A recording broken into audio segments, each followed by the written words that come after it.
What's good, YouTube? It's your boy Tony D2 Wild checking in once again, back with the manga today, guys, with my very own Daniel Defense M4V1.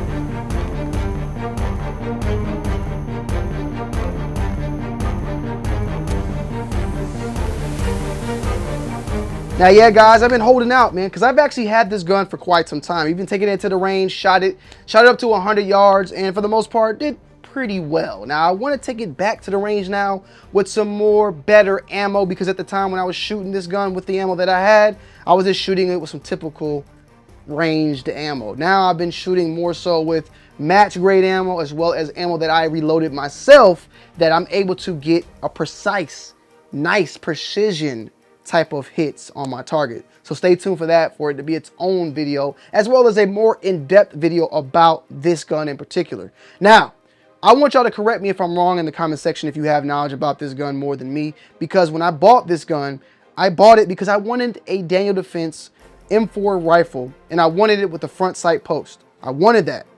There's a lot of them out now that have the Riz rail, which is the M-LOK rail. There's some that just have the Picatinny rail with the 14.5-inch barrel pinned and welded to 16 inches. But I wanted the real deal Daniel Defense M4V1, which last time I checked, this is like one of the first rifles that they put out there.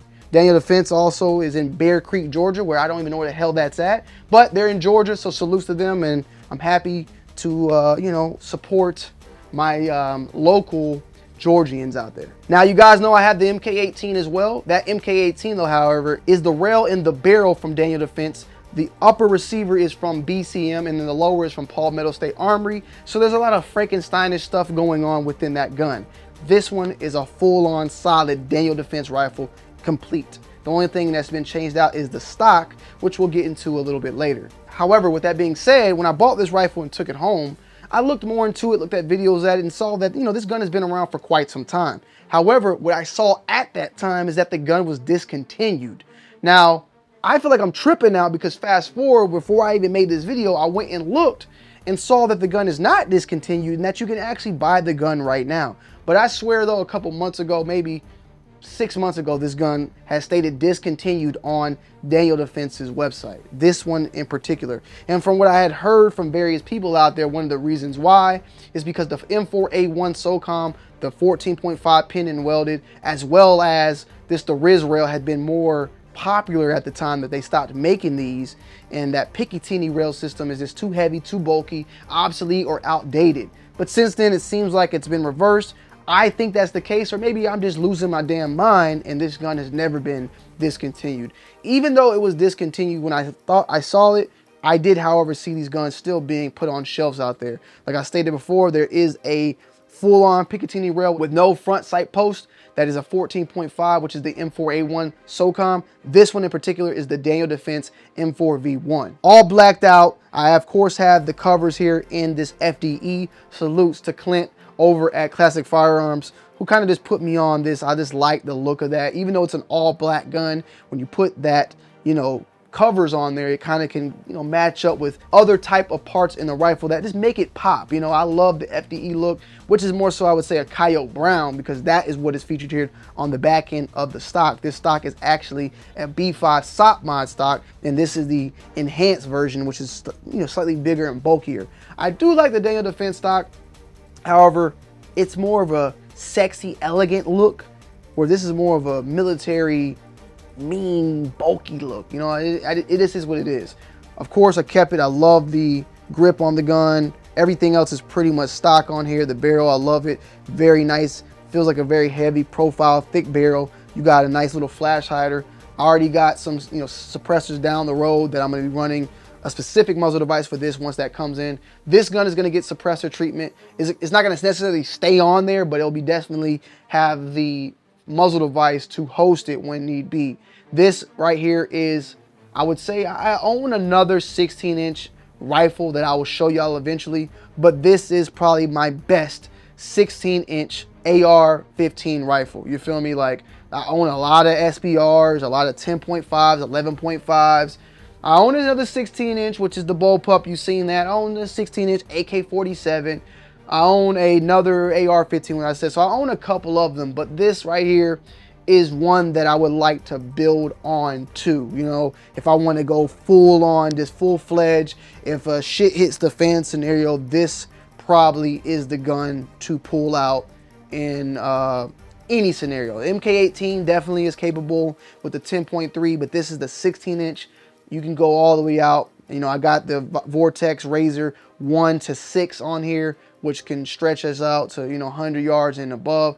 With that 16-inch barrel, it being Daniel Defense, this thing is a bad boy in full effect. Oh yeah, I also have another gun that I got a couple of actually over 16-inch guns, so stay tuned. This has been one I've been sitting on ice for quite some time, but I wanted to definitely, you know, get it out the way so we can start doing some actual videos on this one outside in full effect. I got the Daniel Defense grip on here. I like the grip overall with this type of rifle. It being, in my opinion, you know, this is, I wouldn't say DMR-ish, I would say SPR-ish, which when you really look at the definitions of the two, they're very similar. Special purpose rifle is definitely not the long 18-inch barrel, but it ain't the short 10-inch. It's a typical 16-inch barrel, which is capable of a lot of things out there. And I like this overall.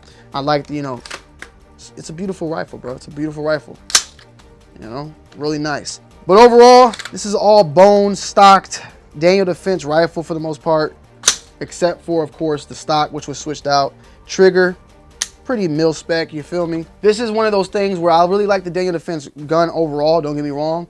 But after building my own rifle as well, you could see where it's a benefit from buying a pre-made rifle to buying a, you know, rifle that you build yourself. There's things out there like the trigger it comes with is pretty standard mil spec. Really what the big hype about Daniel Defense, in my opinion, of course, is the barrel and their rails. Their rails are used by the military. The MK18, which we have here, that rail itself has been contracted by the military out there. So they definitely have a huge reputation when it comes to these rifles in general. And when you want to talk about companies that produce the best rifles out there, you got Daniel Defense, you got, of course, Colt. You know, SIG is up there as well. Some people get pissed about SIG, you know, especially with their recent issues with the spear, with the barrel wobbling, which I need to look more into myself. But Daniel Defense is definitely up there as one of the top-notch firearm companies out there. And why did I go with this front sight post, right? I mean, I just like the look of it, bro. I really like the overall look of how the gun is with the front sight post. It gives me that, I would say, nostalgic look of old school rifles. And yes, I can slightly see the post, but it's not at all like obstructing my view with this at all. I have no issue whatsoever with this in it obstructing my view. It does come with the front sight post, and it also comes with the rear sight post, of course, here as well. I don't know, man. I'm gonna do a video about this down the road because it's definitely something that's been on my mind for quite some time now.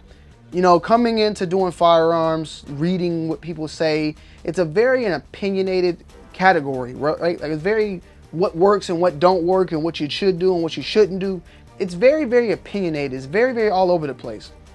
Coming into this though, I learned, like, you know, don't shotguns is the way to go for self-defense. Then it's like you don't want a shotgun because shotguns take too long to rack back and forth. You need the best thing is a what's it called, pistol caliber carbine, which is like a 9mm Scorpion and all that. And then, you know, AR-15s in the house of home defense is too much for over penetration, man. And, you know, in close corners, you don't need all that. You need to get a 300 blackout, you know, or then it's, now I'm reading that, no, 300 blackout over penetrates. You need a AR-15, 223 won't over penetrate, especially with soft tips and all that. Like, I'm really wondering, and sooner or later want to do a video of like, what is the go-to weaponry that's needed within the house? Because right now, for me at least, I got a 9mm, you know, by the bedside, Scorpion, also home defense by the bedside.